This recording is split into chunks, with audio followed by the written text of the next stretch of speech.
All right, what's up, guys? So right now, I'm going to explain a little bit about the process, but then we're going to actually go into how to do it. So we're almost there.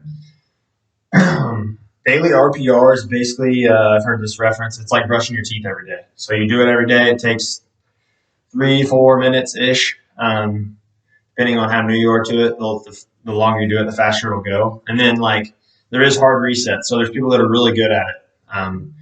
Inventors, obviously. Eventually, I'm going to do a class, and maybe I'll be proficient at it, but that's when you get your hard resets. That's when you go to the dentist once a year maybe and get your hard reset so everything gets flowing better. One guy, he was a power lifter. I think he was squatting like 1,000 pounds or something. He went down. His PR was 1,000. He'd never done RPR. He got a hard reset. He hit 1,075 pounds on that day. So obviously his body wasn't firing right. He went up 75 pounds after just doing one hard reset.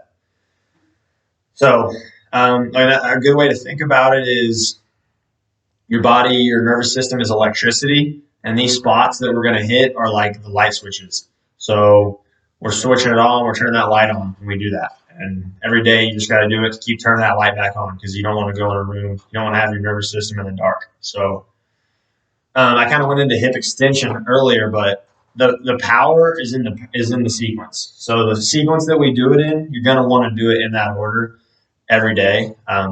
You don't want to skip around because the power is in the sequence. For example, when you do hip extension, the sequence goes glutes fire, hamstrings fire, low back fires, and that's the sequence you want it in. Most people, sadly, goes low back, hamstrings, glute, and that's why your back's hurt because your back's not supposed to do that work.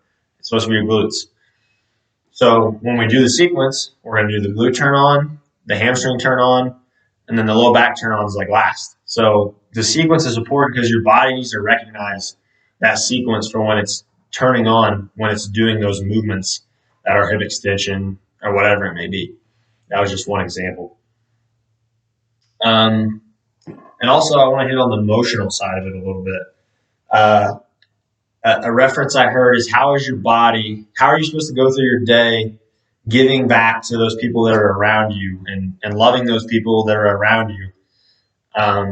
If you're always drowning, if your body's always stressed, if your body's always on tension, if you're just being stressed all the time, which is what we are unless we're meditating, doing deep breathing, doing nasal breathing, whether we're doing RPR, whatever it may be, whatever our way is to get that tension off. But RPR is a super good way to do it in 3 minutes. So this is a great physical thing, but it's also a super good emotional release to get our body to stop feeling like it's drowning, basically. And a lot of people have seen really good emotional results from it. So now I'm going to go through the order, and we're just kind of going to go through how it works. I'm going to take my switch off. So basically, I memorized the order, but I want to make sure I get it right. So I'm going to do it.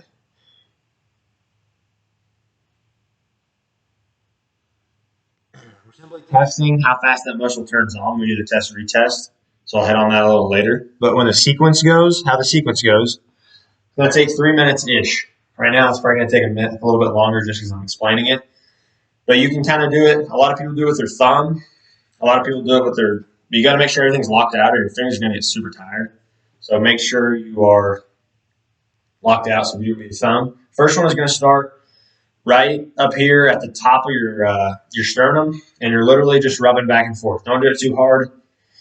People have bruised their sternum doing it this way. You literally pick a spot and then go back and rub them back and forth on that skin. You're not moving it. You're not moving your thumb. Your thumb's staying, and you're moving the skin. You're going to do that all the way down. You get to like that xiphoid process, and then you go to your ribs. The second spot is right under your ribs. You're going to like curl up underneath your ribs and do the same thing. You're just getting a spot, rubbing back and forth, a couple seconds on each spot until you get to the outside over here. And then after those two, that's your diaphragm. So then you're just going to put your hands on your stomach and then work on some deep breathing. So your hands should be going out first before your chest. You should feel your hands going out and then back in. So you can go in through the nose, out through the mouth. .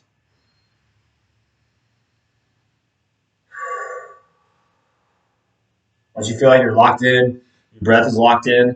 I mean, if you're not locked in and if you're stressed, your chest is going to move first. That's just natural. So just kind of work on that. Work on pushing that belly out and that chest staying flat until the very end. So that's your diaphragm. Then obviously the next important thing is your psoas. We talked about that. This is zone 1. So you're going to find your belly button, go about an inch, 2 inches out maybe, and then it's about 2 inches down. So you're going to go kind of below your waistline here, and then you're going to do the same thing. You're going to rub back and forth, maybe bend over to help find that spot.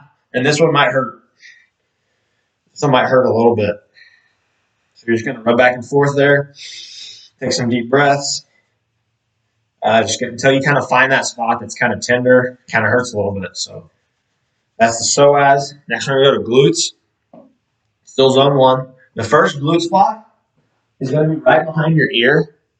Going right behind your ear, under your your jawbone right here, and you're going in between those two, and you're pushing towards your face. So you're going to push up towards your eyes, and this one might really hurt. And you're going to do each side 3 or 4 seconds. Don't go too hard, but it is going to hurt a little bit, I'm guessing.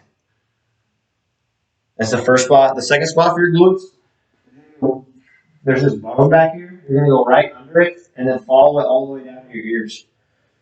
And then just go back and forth. Right in that spot on both sides. This one's hard to get a lot of pressure on, which you don't need. Just moving it back and forth.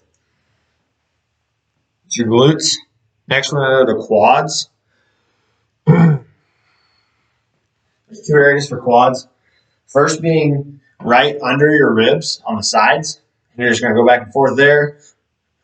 And then right on top of your hip bone on your sides. So just in that area in between your hips and your ribs is where you're going to get your quads, which seems weird, but it's true. And then your other one for your quads, move the camera a little bit, is your vastus medialis right here. And you're just going to rub back and forth on it. Right inside, right? That teardrop right there on your leg. 3 or 4 seconds there. Next one's hamstrings. Camera. Hamstrings is going to be this bony knob. That bony knob right on the back of your right above your pelvis. And you're just going to go around that bony knob right above your butt. Around that bony knob and then down a little bit. This one feels really good for me. That's your hamstrings. Next, we're going to do lats. So we're going to the upper body. On the lats, you're going to go to your belly button, up at a 45-degree angle until you hit your ribs, and then go over 2 ribs. And it's going to be in this area somewhere, and it's going to be pretty tender. Mine is, at least. You're just kind of going to go back and forth there. Doesn't take long. You'll start to feel it. Next one's rotator cuff. It's going to be like down in this area, so you're going to go down at a diagonal, like this way, like right in between your chest and your shoulder. You're just going like at a down angle like this on both sides. That's your rotator cuff. Next one's going to be claw under your chest. It's your shoulder, or crawl under your pec. So all the way over, kind of like this. You kind of use your whole hand for this one. You're going to go over, like almost under your shoulder, over to your pec, and you're just kind of rubbing back and forth there on both sides. Next one, neck. And this is going to be right under your collarbone. So your collarbone's right here. You're just going back and forth underneath your collarbone on both sides. Next one is going to be your calf. Your calf, this is also a weird one. You're going up an inch from your belly button and then over a little bit, and this is your calf. Seems weird, but it's accurate. We'll do some tests, retest on the next video to prove it to you. Just gonna do that. Do some breaths. Next one's your TMJ. Right here. You're literally just going like, there's this muscle right here in your face. Going over it. You'll feel it. You got like jaw problems, that'll help a lot. The next one, your abs. Right here. You're going to open up and kind of hammer fist it on the inside of your adductors.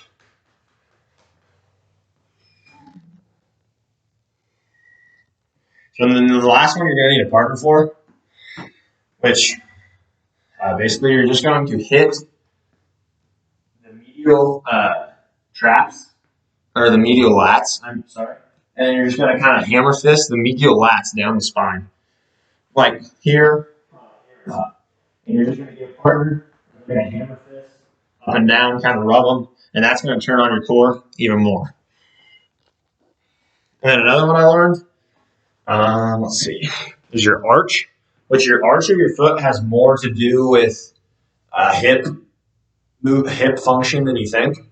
So it's going to be right in the middle, the top of your calf, and then over a little bit. And you're going to want to sit down so you're not putting pressure on it, so it's loose. But you're just going back and forth, kind of like the medial superior calf there. So you're going over and back right here on both sides. And that's going to lock in your arch, which is, we're going to do a retest on that one. And that one shocked me the most probably, because you would never think that your arch would have anything to do with your hip function and your kind of your internal external rotation of your hip, but it really does. So those are the spots. I think I hit on all of it. In the next video, we're just going to do some retest. So I'm going to test someone, test their function before, and then do one of these and then test it after, just to prove kind of that this stuff does work and you can do this with a partner on your own. So